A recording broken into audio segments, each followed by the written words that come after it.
Hey there, guys. Thanks to those that have jumped on already. I'll give it another minute or so just to have some stragglers come in, and yeah, then we'll get cracking. But thank you, and please call out if you can't hear me or see me at any stage. But yeah, Gabriella's very kindly said that the sound check has worked. You should also be able to see my screen here as well with the slide up. But yeah, thanks for jumping on. We'll give it another minute or so, and we'll get cracking.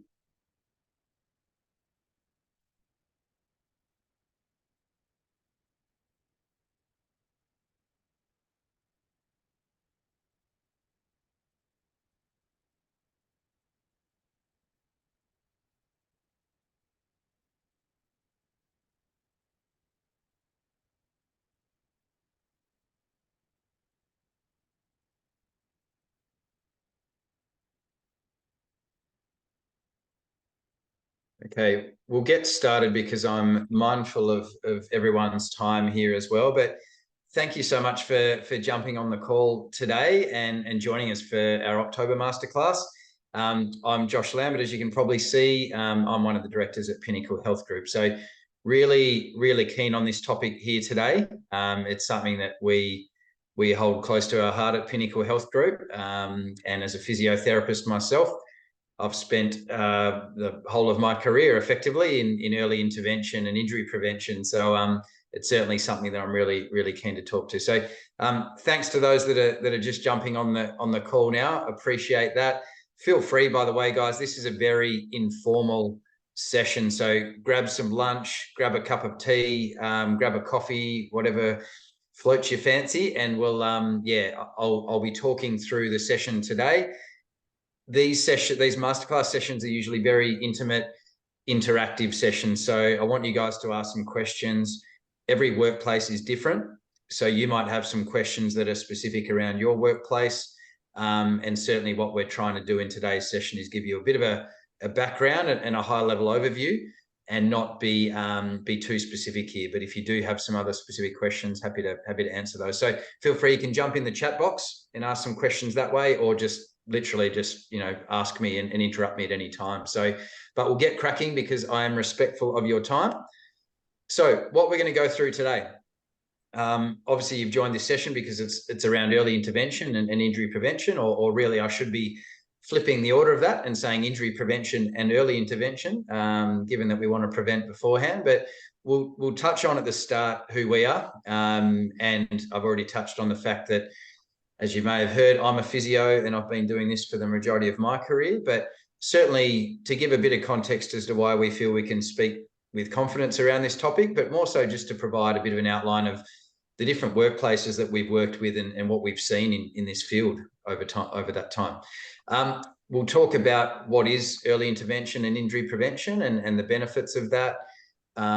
All of you on this call will be from different levels of exposure to injury prevention and early intervention. So certainly some of it might be just real basic and very simple information for you.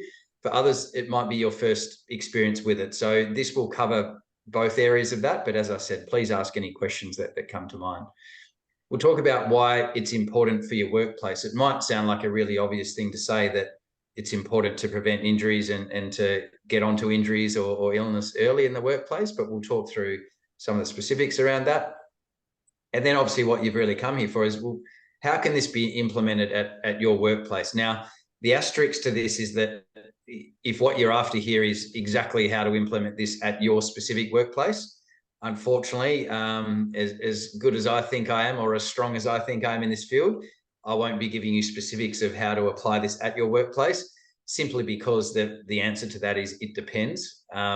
Every workplace is different, as I touched on, and this is really going to be a holistic approach to this. But what I do want you to leave today with is a framework or a structure that you can apply to actually then internally look at what's in place at your workplace already, and then design and implement it at your workplace. So it's not giving you all the answers, but it's providing a framework to get the answers. So, so without further ado, we will get cracking. So, like I touched on before, we are Pinnacle Health Group. I'm just to give a bit of context, I'm actually dialing in from a wellbeing hub that we have at the moment, which is at ANZ Bank. So we've worked in workplace wellbeing programs and occupational health and safety for over 13 years now. We currently work with over 200 workplaces.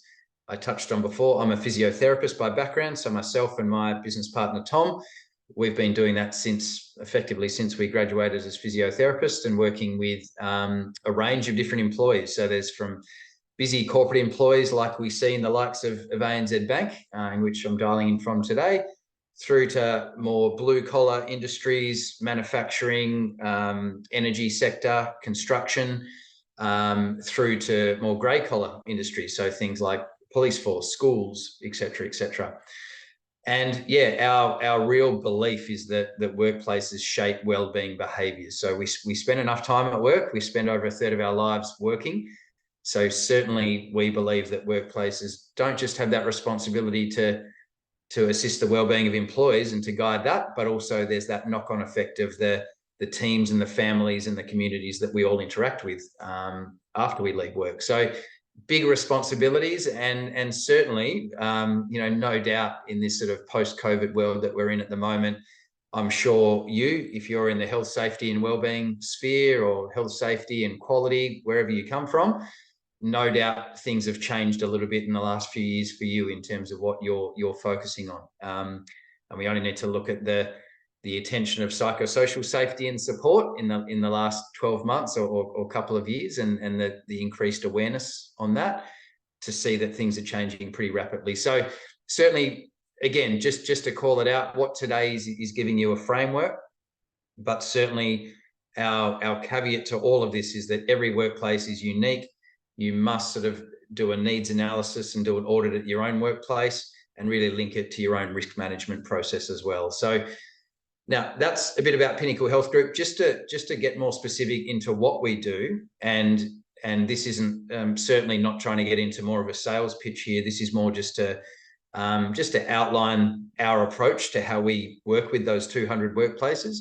Is we adopt a measure, prevent, lead and engage approach. So what that really means is we have different categories of the support that we provide. If we're looking at measure, which is going to come into play in this session today, we assess the key health metrics of workplaces. So we have a range of different services that do that. We prevent, so we're talking a lot about injury prevention or illness prevention today. So we provide services that achieve that for workplaces.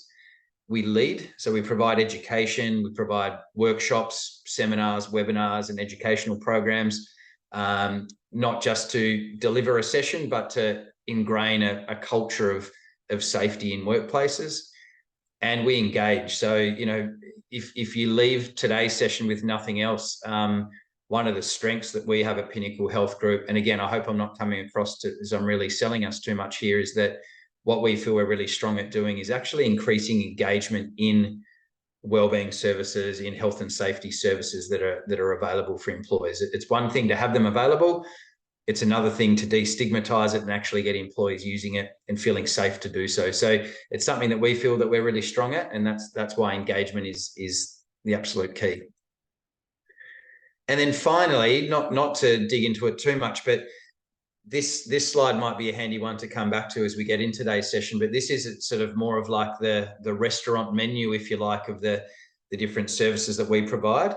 You can see there in terms of that prevent, measure, lead and engage, where the different services fit in. But certainly you might be looking at this sort of restaurant menu, if you like, and think, yeah, we have some of these in place at our workplace already. We already do flu vaccinations, or we do skin cancer checks. You might look at them and go, why would I need to know about massage, for example, or on-site massage at a workplace? And again, we'll speak about that in context today, and share where it does fit into early intervention and injury prevention.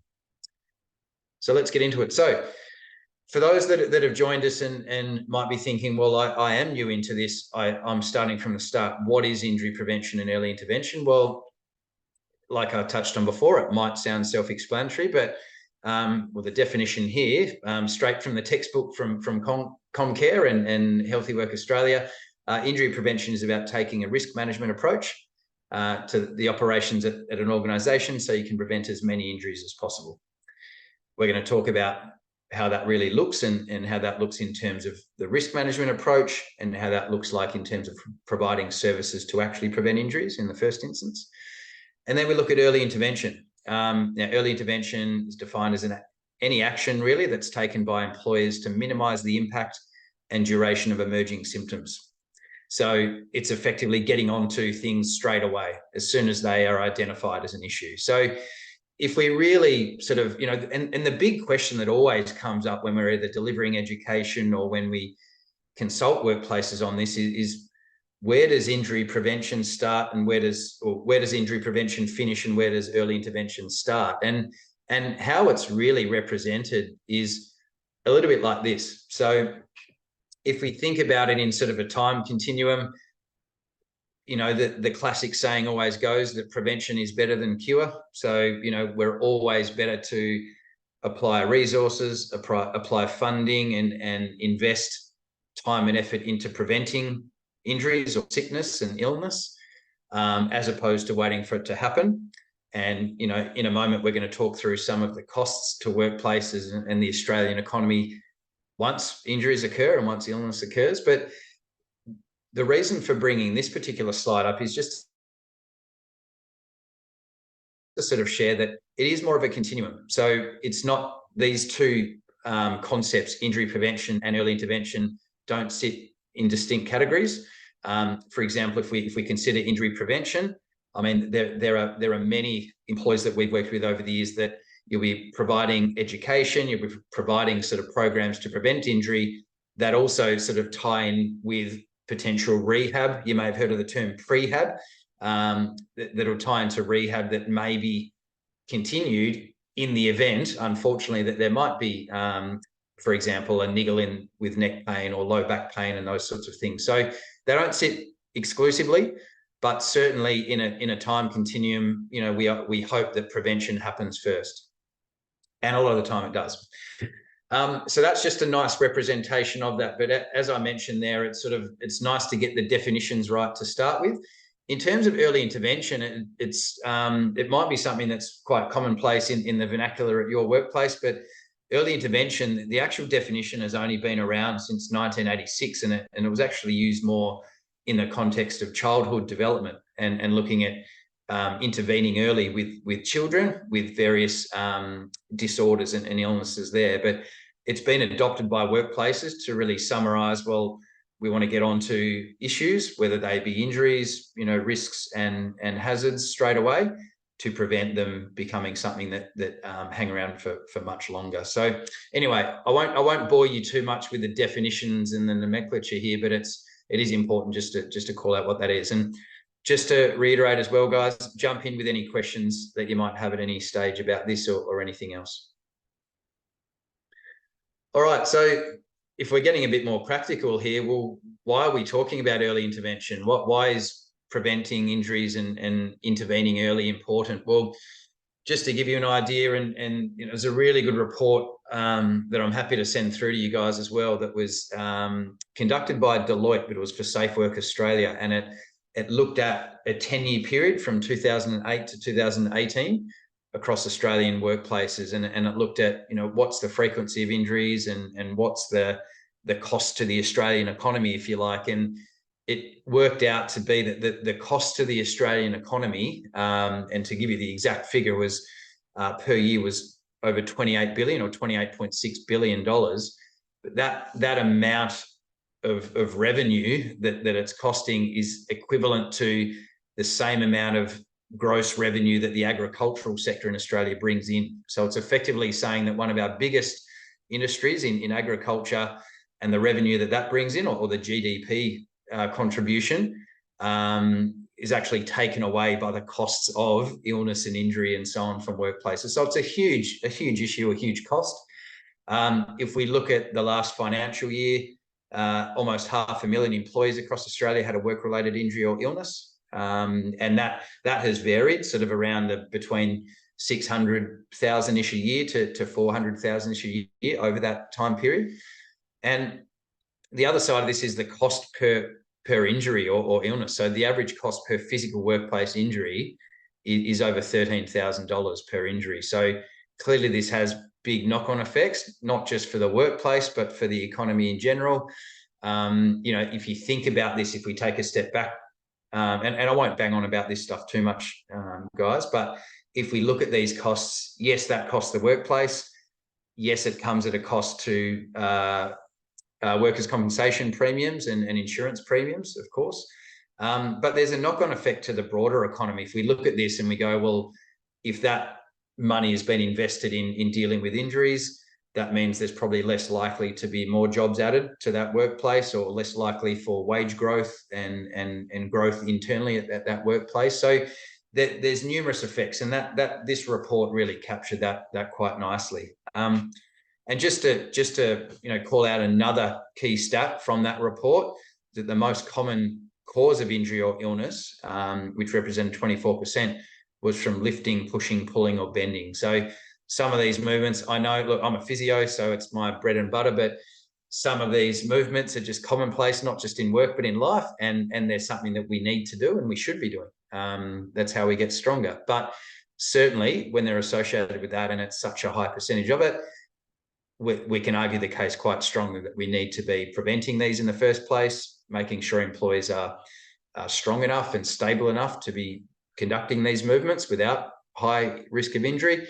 And if, in the event of injury, we need to be getting onto it straight away with our early intervention programs to really mitigate the risk and minimize the time. So what does that all boil down to in terms of why is it important and why is it worth implementing this in the workplace? Well, it really comes down to three main reasons or main factors around this. First of all, it's the right thing to do. So there's an ethical or moral obligation for workplaces, and this isn't just for workplaces. This is for any institution or any organisation, that preventing harm for the people that we look after or that we engage or employ is morally part of being an organisation. So there's that. There's the legal one, of course, and we're definitely, no doubt, across workplace health and safety legislation, or when I say across, I don't mean you need to know all the rules and regulations, but the fact of the matter is that legally workplaces are required to provide a safe working environment for employees.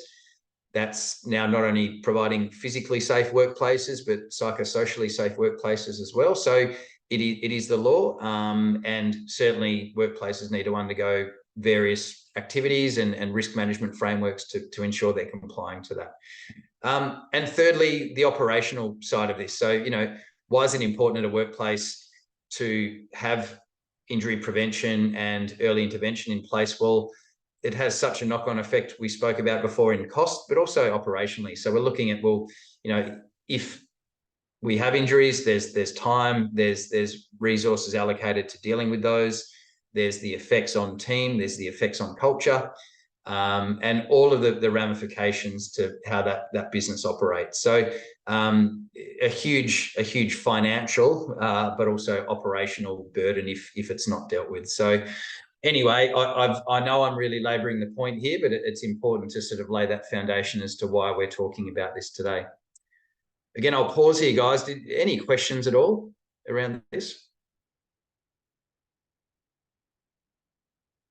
Okay, feel free, if you have any questions as well, you're welcome to throw them in the chat box or pop them down. If you didn't want to ask them now, you can hang around at the end and ask them, or follow up as well after the session.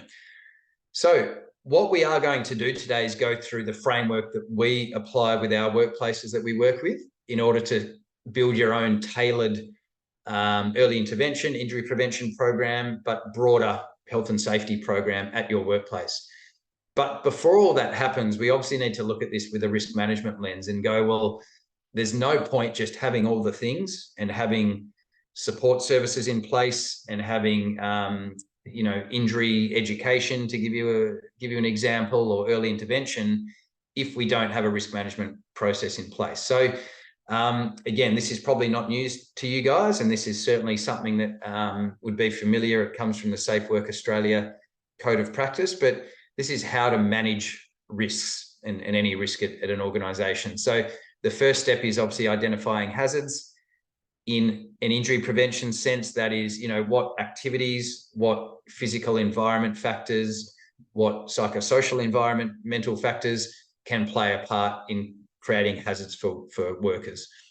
The second step is then, after observing those, it's then going through and assessing those and effectively assigning a level of risk, or assigning a task or action to each of those risks as to how to control them, if they are known risks, or how to actually prevent them and take those risks away. And obviously attached to all this would be various reports, various data trends, various surveys that you guys, hopefully at your workplace, have access to help you make informed decisions around this. The trick with the risk management process, and again, I know we're very high level here at the moment, guys, but the trick with this is to be super consultative. So it's to be not just being top down and having the leaders, going through this process without any consultation of workers at any level. It's got to be consultative. It's got to be not just top down, but bottom up as well. And the commitment of the management team to undergo this regularly is absolutely crucial. So it is something that just needs to happen. And legally, it is something that workplaces need to do. Now, again, a lot of this might just be, absolutely known at your organisation, but it is important just to refresh this before we dive into, well, what's all the fun stuff, if you like, or what's all the things that can be provided to prevent injury or to intervene early. But certainly this is part of it. Now, the two don't stand alone. So certainly your risk management at your workplace and the policies and procedures that you have in place must tie into the support services that you provide. And we're going to talk about how that happens a touch later. Okay. And just to look at that in a finer detailed level there. So this gives an example of more of a psychosocial risk, but if this was a physical risk, so if we're looking at managing physical risks or risks of injury in a workplace, the first step would be to identify any hazards. So one of the examples before was that 24% of injury and illness in Australian workers came from lifting, bending, pushing, pulling. So if a hazard was, high frequency of lifting in a workplace, which is not uncommon in many blue collar sectors, that would be identified as a hazard. If we're following along the table here, how frequently are workers exposed to this hazard? Quite frequently. It's several times a day or multiple times per hour, for example. How long does this exposure last? Well, it's constant. It's something that's part of the job. How severe is the exposure? Well, it could be heavy loads, it could be moderate loads, it could be light loads. Are other hazards present that may interact with this? Yes, there's sometimes time, and I'm just going through here to give examples.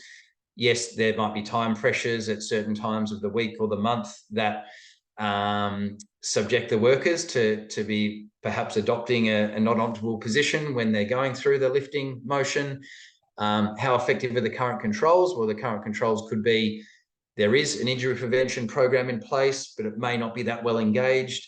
There's an early intervention process. There's an injury management process, et cetera, et cetera. What further controls are required? So on and so forth. So again, I don't mean to sort of make this sound kind of quite straightforward, because again, you've probably had exposure to going through this in a risk management sense, but certainly it's important to look at it with this lens before we get into the stuff like having on-site physio at your workplace, or having, developing an injury management program or an injury prevention program at your workplace. We need to see where it fits into the broader policies and procedures. Okay. All right. So that brings us to the stage where we're going to talk about, okay, well, what is available? What does injury prevention and early intervention sort of look like in workplaces? Now, you'll look at this slide here, and there's a list of 10 various different programs. Now, that wouldn't cover half of the different supports available in an early intervention or injury prevention sense, but it's just giving you an idea of some of those and some of the more commonly used at the workplace. And this could be a good opportunity for those of you that are on this call to maybe call out whether or not some of these are resonating, whether or not you have some of these in place at your workplace. So feel free, if you wanted to jump in the chat box and just say, yep, we have on-site physio, or yep, we've done mental health first aid before, or yes, we have an EAP program as well. Some of these are obligatory at workplaces. Some of them are are probably seemingly more nice to have. But certainly if you've had any exposure to this, feel free just to jump into the chat box there and share that. But like I said before, that the aim of this is really just to show, well, here's some of the more commonly used supports. And again, you know, where these have been delivered poorly at workplaces is as it's presented here, is just selecting the various support and going, great, we've got on-site physio at our workplace now, and not considering the cumulative effect or the integration of on-site physio, for example, with the various other supports or the risk management framework at that organisation. Now, I'll give you an example. So I'm just an easy example because I'm here today. I'm at ANZ Bank, at a health and wellbeing hub that we've developed, or we've operated here for 13 years for their workplace. Now, this is a health and wellbeing hub. It provides physiotherapy, it provides massage, it provides other services as well. You know, there's dietitians that provide consultations from here. So by definition, this health and wellbeing hub is providing injury prevention. It's also providing early intervention, because as soon as there may be niggles or the feeling of stiffness or discomfort for employees, they access the health and wellbeing hub to access those services and hopefully prevent it becoming worse. But the point of my story here is this particular health and wellbeing hub does not sit exclusively or sit outside of everything else that is run in the overall health and wellbeing program for ANZ. It ties in really nicely with their mental health supports. So, for example, the EAP, or the Employee Assistance Program, they'll often deliver workplace vaccinations from the health and wellbeing hub in order to increase employees' exposure to what's available at the health and wellbeing hub. So it's not a, you know, and I'm not suggesting by any stretch that it's a one-stop shop for everyone that works for this organisation, because this is a large organisation. But the point of my story here is that these services should never sit in isolation. It should never be, great, we've ticked the box of on-site physio, so we know that we've covered some injury prevention. Well, what else is available? What else, you know, where does the EAP program fit into that? Is mental health first aid something that's been trained amongst your organisation? Does that tie into this as well? Are there cardiovascular health or heart health programs available to prevent you know, illness and to prevent diabetes, heart disease, etc., in the workplace, which is one of the most common forms of illness and lifestyle diseases in Australia? Are there group exercise classes that are offered to employees that can tie into that as well? Because by definition, exercise is a form of injury prevention. So basically what I'm sort of suggesting here is that you look at this list. Some of these might resonate with you and you might go, yeah, I've been exposed to that, or we use that. But certainly what it's not is sort of a checklist that you must have all of these, or you must race ahead and get these things without sort of first looking at where it fits in. Okay. I'll pause now because I'm about to sort of get into the crux of today's session, which is the sort of strategic framework of how we consult organisations on injury prevention, early intervention. But any questions, guys? Or any comments to make? Any services that you're using at your workplace that you wanted to share? And it's absolutely fine if you're not. If you're smashing down your lunch and really enjoying that, please continue. All right. Okay. Well, that pretty good timing, because what we're going to go through now is we're going to go through the strategic framework that we apply to our clients. And just to take a step back before I get into this, this framework isn't exclusive to injury prevention or early intervention. This is the framework that we apply with how we consult organisations on their health and wellbeing strategy. So it's applicable if, like I touched on before, whether you work in health and safety, whether you work in more well-being, whether you're in HR, human resources, this framework is what we apply. And it's very much that, it's a framework, and it just gives you a bit of a guide as to a few things to consider when applying this. But the ultimate sort of take-home point from this is that this framework is applied, but it needs to be, it's an active approach. It's not sort of, great, thanks for that, we can now get cracking with our with the services that we provide at the workplace. Not at all. It really requires action after today, or action over a continuous period to implement this in the workplace. So anyway, let's get into it. I'll stop waffling on and we'll get cracking. So now you would have seen from the previous slide that there's 5 components to our strategic framework. There's structure, there's psychological support or psychosocial support, there's awareness, there's champions, and there's evaluation. Now that spells space. If you've been following on there and you're wondering, what do you mean by space? So the S, P, A, C, and E. And they all represent the different parts of a program and a strategy in a workplace that effectively get the best engagement and get the best outcomes from our experience. So we'll go through each of the different components of that in a moment, but the first step of actually conducting this. So, you know, if you're wondering, well, what can I do after Josh's session today?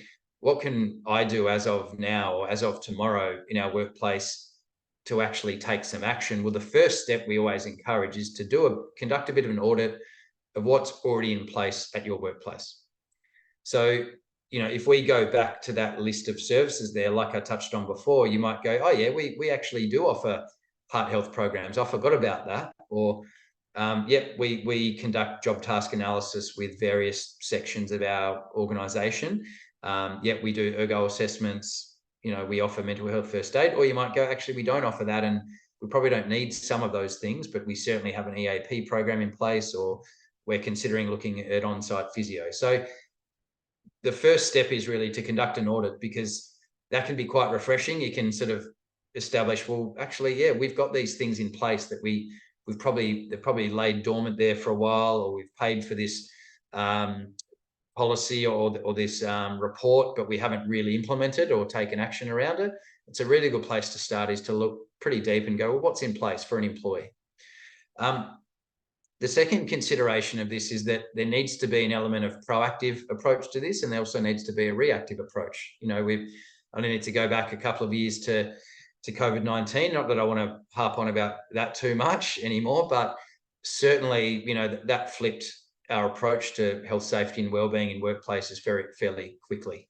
If you're in your roles at the time, it certainly went from all the plans from doing, you know, 3-year plans around health and wellbeing strategy were certainly put on the back burner to focus on the immediate pandemic and the, you know, preventing illness and spread within the community. And that then fed into the reactive approach to, you know, depending on your workplace, how do we actually continue to be operational? You know, where are people working from? If you had that, you know, luxury, for a better term. So anyway, point of my story here is that it needs to be a balance of being proactive and reactive here. And you know, for example, when injuries occur, whilst that might seem reactive, the proactive approach is to have an early intervention program in place to then reactively respond to that in a timely manner and prevent it from being anything more than what it should be.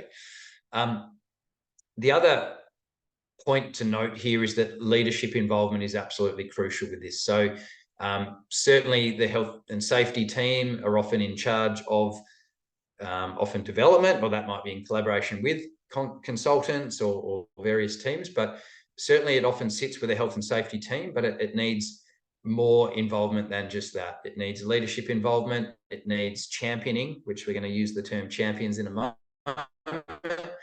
And it also needs buy-in from various levels. Many organisations have geographical separation. They might be across multiple states or countries.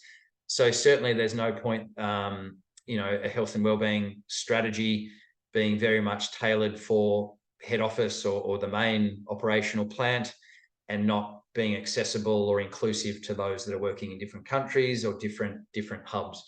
It's got to have leadership involvement and representation in those different fields as well.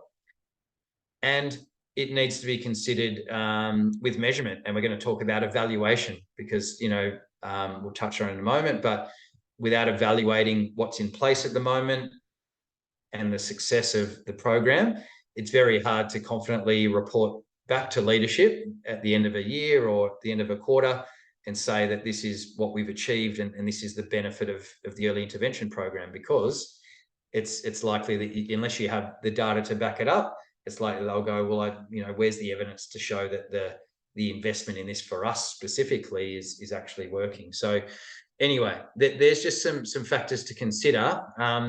Again, I'll pause if you have any questions around that before we get into each of those different categories. I'm just keeping my eye on the time as well. Okay. All right. Well, you guys must have lots of questions you're going to throw to me after this, so I'll go on that. Okay, so the first part of the framework is structure. So like we said, if you've gone through and conducted an audit of what's in place at your organization, it's a really good idea to, after conducting that audit, then to give a bit of structure around the program in the workplace. And by program, we're not just talking about early intervention and injury prevention program, but we're talking about your whole occupational health and safety program. So can you categorize what's already in place into different categories? Can it look, could it be physical wellbeing support, mental wellbeing support, social wellbeing support? Could it be community involvement? Could it be psychosocial support that's available to employees? It really helps to sort of categorize these supports together.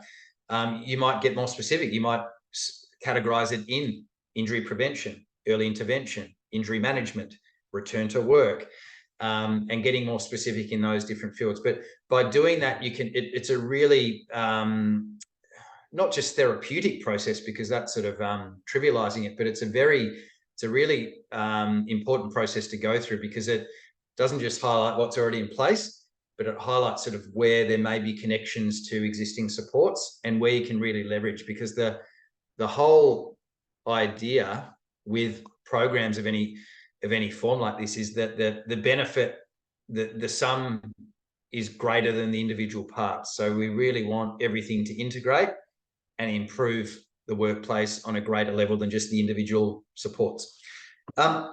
The other part about structure is really linking it, like I touched on before, with the risk management framework. So you've conducted the audit, you may have categorized the different supports into different categories, but where's that link to the risk management framework? So for example, if we're looking at injury prevention, okay, what's in place? We don't have an injury prevention program. We don't provide any education. So that could be one thing that you uncover in your audit. You may uncover that we do have an injury prevention program in place, but the engagement is quite low. These would then tie into that table that I shared with you a few slides back, in terms of managing those risks. So where do those support services that are in place come into play, and are we actually using those support services to properly manage the risk there? Can we increase engagement in those services? Who do we need to engage to increase the engagement, and so on? And in terms of the structure as well, it's not just the structure around what's in place, but it's the structure around promoting it. And we're going to talk about awareness in a second as well. The structure around drawing employees' attention to injury prevention and so on, because it's one thing, like I said before, to have these things in place, but it's another thing for employees to know that they're there. It's then another thing for them to confidently and feel safe to actually engage in it without any stigma or judgment from leaders or peers. So anyway, that's the first of the SPACE framework, is structure. The second one is psychosocial or psychological support. So I'm very mindful that this session is sort of more leaning towards physical injury or physical illness, which we all know now, post-COVID and with the psychosocial changes to legislation, that mental and physical health is just so closely integrated. So, but psychosocial support has to play a part in all wellbeing programs, in all OH&S programs. So in terms of the framework here, what we're really referencing here is that with the new regulations to psychosocial safety, the same process applies, whether it's preventing physical injury or physical harm, or mental or psychological harm. But certainly the destigmatizing for employees ties in really heavily to this. So like I said before, to use that example, if there's, I'm dialing in from an on-site health and wellbeing hub here at this workplace. If it was frowned upon, or if employees felt they needed to be a bit secretive about accessing the health and wellbeing hub, or if they didn't feel confident to go down and access the services, or they had fear of judgment for accessing those services, or, am I taking the mickey by taking time off to go do this, or I don't even have an injury, why should I be going and seeing a physio, etc. that's the sort of culture that is very, very scary for workplaces, because if that exists, it's going to lead to more injuries. It's going to lead to injuries that hang around for a longer period, and a poorer culture at that workplace as well. So it's really around sort of providing psychosocial support, not just having these supports in place, but actually really showing personal involvement with them. It really helps to have leaders share that they have engaged with the early intervention program, or that they've personally have actually accessed the injury prevention program themselves, because by seeing that, employees can go, yeah, that's great. I did want to get involved in that, but I was a little bit shy, or I didn't know whether I should get involved. Hopefully that's making sense to you guys. And the final point there with psychosocial support is having regular access to one-on-one conversations. So it's very generic, of course, but whether that's getting feedback from line managers or team leaders, but just having access to have conversations with leaders, because if there's not that confidence in the team or confidence with peers, it's very likely that employees, whether they're new or whether they've been there for a long time, might not open up about physical or mental concerns that they might have to their own well-being, and it can get too late, and already then it's gone from being perhaps preventable issue to something that already flicks into early intervention or injury management. So anyway, these are the sorts of things for you guys to consider, and hopefully it's triggering some ideas already. Okay, the third of the 5 parts of the framework is awareness. So awareness is probably the more salesy word to use here would be marketing. And I know we're often in the health and safety sphere, and particularly in wellbeing as well, we think marketing can be a little bit of a dirty word. Why do we need to sell these services? Why do we need to really promote this to employees to use it? Shouldn't it be enough that we're looking after their health, or we're offering these services for them? But we know with anything, there's health promotion agencies. We know if we watch TV, there's commercials on the pitfalls of being in the sun, exposed to UV rays, or drink driving, and so on. We know that we need to constantly educate, and we know that we need to promote this as something that is important. So it's a responsibility of workplaces not just to have these services, but to draw attention to it. So the way we sort of recommend you do this in workplaces is having a bit of a mix of always on versus campaigns to draw attention to what you have in place. So to go back a step and to bring this together, you've ordered it. Let's say you're on the call now, and you, over the next sort of week or month, you might audit what's in place at your workplace. You then might identify some gaps. You might think, yeah, we think we need on-site physio here because we're getting quite a high rate of physical injuries, or actually we'd like to consider something like massage on site, because that seems to be more attractive, and it's also a nice form of injury prevention for our staff. Regardless of what you uncover with your audit, and regardless of what you then look to implement, you then need to consider, how do you roll it out? And like I keep saying, it's not enough just to go send out a mass email, here's a link to book in with the on-site physio if you need. That needs to be tied into various promotional campaigns. Might be education on correct lifting, which might seem boring, but is something that needs to happen. It might be more exciting, dare I say, articles on the benefits of physiotherapy for strength or improving cardiovascular health, and tying it into what we like to call edutainment. So entertaining employees or providing a bit of inspiration for them to make changes to their lifestyle and prevent these. And again, it's not just about preventing workplace injuries. This is about preventing illness from poor healthy habits outside of work as well, or within work as well. Like I said there, consider branding and marketing. So one of the simplest hacks that we often provide workplaces is to give your program a name. So it might be as basic as, Pinnacle Health Group Injury Prevention Program, or Pinnacle Health Group Health and Safety Program. Yeah, I know that's not that inspiring. It might be something like Be Well at Pinnacle Health Group, or, support at Pinnacle Health Group. So anyway, I'm certainly not, based on those examples, I'm certainly not a marketing expert, but just simply by calling your program or giving it a brand name, it draws attention to it, or it allows employees to bring it all together and know what they're accessing when they do access it. Okay. Now we came up to the final 2 points. The fourth or the fifth aspects of the framework is champions. So it's not enough just for you or just for your health and safety team to build this program and to press play. For actual engagement in early intervention or in injury prevention, there needs to be champions within your organization that help to promote this. So this might be line managers. Quite often an employee is, the process is to go to the line manager to say, look, I'm starting to feel some discomfort here, or Josh, do you have access to that injury prevention training? Because I'm really keen to, do that, or what exercise programs do we have in place at Pinnacle Health Group that we can go through? These champions are super important because you can't get the message out on your own. And it ties in really nicely with awareness that if you don't have various people at different locations or in different teams or at different levels, so, executive level perhaps, or on the ground level, it's really hard for employees to know what's available to them, or for them to feel safe to access it as well. So that's the champions part of that. And then finally, evaluation. So the saying we always, touch on with workplaces is what you can measure, you can manage. So you might have data on number of injuries at your workplace.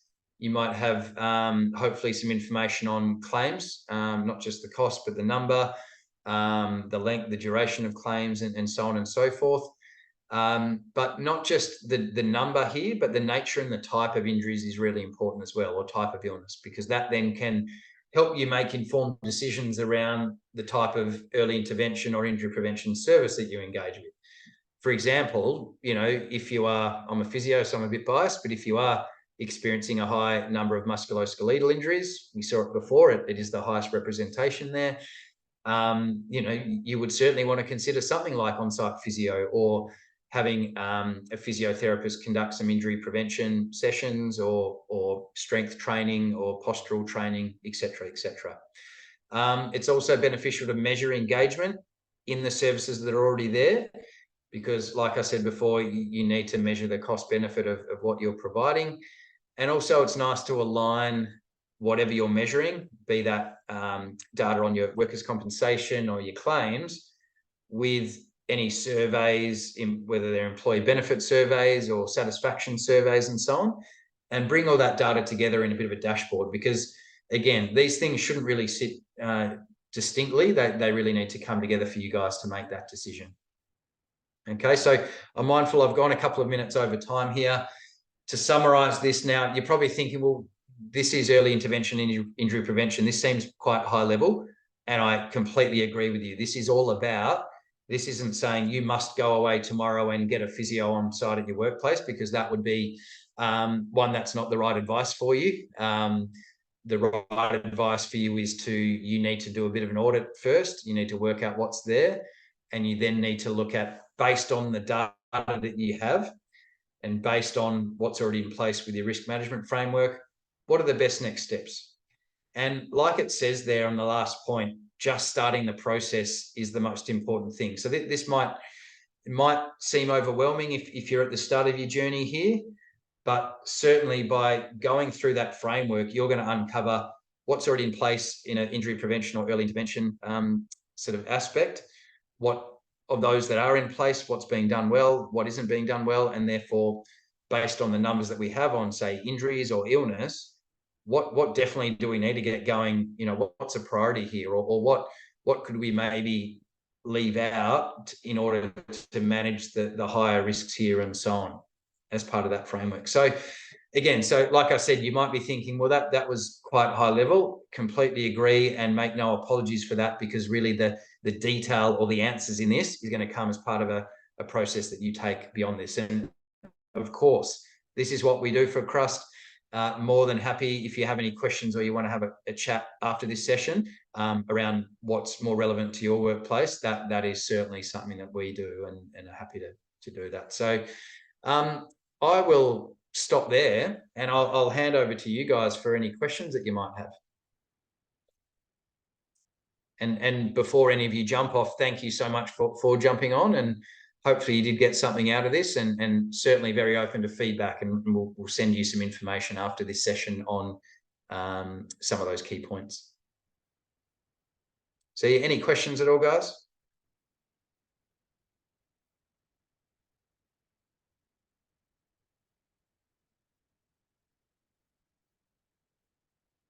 What I'll do just while you're doing that is I'll stop our recording.